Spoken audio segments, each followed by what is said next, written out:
Hi friends, welcome back to our channel. అందరూ ఎలా ఉన్నారు ఫ్రెండ్స్? బాగున్నారండి. ఇక్కడ నేను ఈరోజు అయితే చికెన్ లివర్ ఫ్రై చేస్తున్నానండి. చికెన్ లివర్ ఫ్రై టేస్టీగా స్పైసీగా రైస్లో కలుపుకొని తినేలాగా చాలా బాగుంటుందండి. రైస్లో కలుపుకొని తినేలాగా చాలా టేస్టీగా ఉంటుందండి.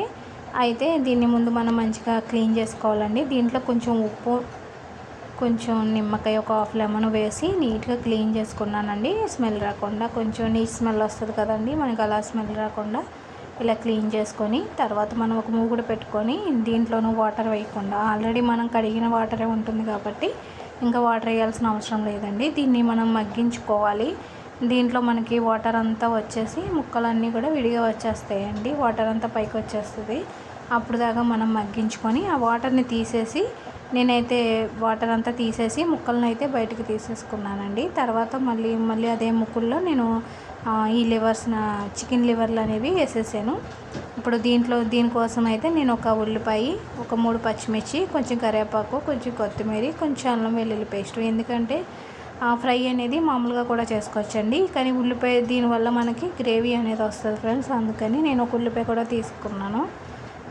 తర్వాత దీంట్లో మనం ముందుగా నూనె లేదు కదండి, అందుకని ఇప్పుడు వేస్తున్నాను. ఒక 4 టేబుల్ స్పూన్లు నూనె వేసుకొని ఇంకా మళ్ళీ మనం దీంట్లో డైరెక్ట్గా పచ్చిమిర్చి, అల్లం వెల్లుల్లి పేస్టు, కొంచెం ఉల్లిపాయ వేసేసుకొని ఒక్కసారి అయితే మొత్తం అంతా కూడా కలుపుకుందామండి. దీనివల్ల ఏంటి అంటే మనకి గ్రేవీ అనేది రైస్లో కలుపుకొని తినడానికి చాలా బాగుంటుంది ఫ్రెండ్స్. మనకి ఉల్లిపాయ త్వరగానే మగ్గిపోతుంది కాబట్టి మనం ఇక్కడ ఆల్రెడీ నూనె వేసుకున్నాం కదండి, ఆ నూనెలోనూ మనకి ఉల్లిపాయ బాగా మగ్గేంత వరకు నేను ఇక్కడ సిమ్లీలో పెట్టి చేస్తున్నాను.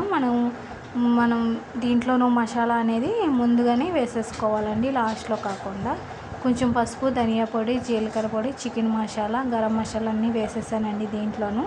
ఒకసారి అయితే మనం మొత్తం ఈ చికెన్ లివర్కి బాగా కలిసేంత వరకు కూడా కలుపుకుందామండి. ఎందుకంటే బాగా కలిస్తేనే కదండి మనకి టేస్ట్ అనేది బాగుంటుంది. చికెన్ లివర్కి కూడా మనకి బాగా పడుతుంది కాబట్టి మసాలా అనేది కలుపుకొని ఇక్కడ నేను సిమ్లీలో పెట్టుకొని అయితే చేశానండి.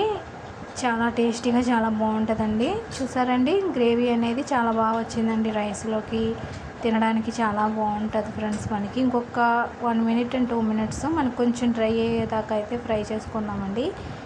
ఇంకొక 2 మినిట్స్ అయితే నేను ఇక్కడ సిమ్లీలో పెట్టుకుని అయితే మగ్గించుకుంటున్నానండి, మూత పెట్టేసుకుని అయితే. ఇక్కడైతే నాకు ఫైనలీ అయిపోయిందండి. చూసారండి, బాగా ఫ్రై చేశాను నేను. ఇక్కడ ఇందాక కన్నా ఇప్పుడు కలర్ బాగా చేంజ్ అయింది. చూసారండి, మనకి లివర్ కూడా బాగా ఫ్రై అయ్యింది. మనకి చాలా టేస్టీగా బాగుంటుందండి. చక్కగా కారం స్పైసీగా కొంచెం ఎక్కువగానే వేసానండి, ఎందుకంటే మా పిల్లలు తినరు కాబట్టి. నేను ఇక్కడ పచ్చిమిర్చి, కారం, ధనియా పొడి, జీలకర్ర పొడి అన్నీ కూడా కొంచెం ఎక్కువగానే తీసుకున్నానండి. ఎందుకంటే మనకి ఇది కొంచెం మసాలా ఎక్కువ తీసుకుంటేనే దీని టేస్ట్ అనేది బాగుంటుంది కాబట్టి. ఇక్కడ ఫైనలీ అయిపోయిందండి. రైస్లోకి చాలా బాగుంటుంది ఫ్రెండ్స్. ఇక్కడ కింద కూడా అడిగట్టకుండా మనం మధ్య మధ్యలో తిప్పుకుంటూ ఉన్నాం కదండి. చూసారండి, చాలా బాగా వచ్చింది కదండి. రైస్లోకి అయితే సూపర్గా ఉంటుంది ఫ్రెండ్స్. ఎటువంటి రసం, పప్పు అవసరం లేదండి. ఇలాగ ఉట్టినే కలుపుకొని రైస్లోకి తినేయచ్చండి. చాలా టేస్టీగా చాలా బాగా వచ్చింది ఫ్రెండ్స్. అసలు కారం, మసాలా అన్నీ కూడా కరెక్ట్గా సరిపోయాయండి. నాకైతే బాగా నచ్చింది. ఖచ్చితంగా ట్రై చేయండి. ట్రై చేసి కామెంట్ చేయండి.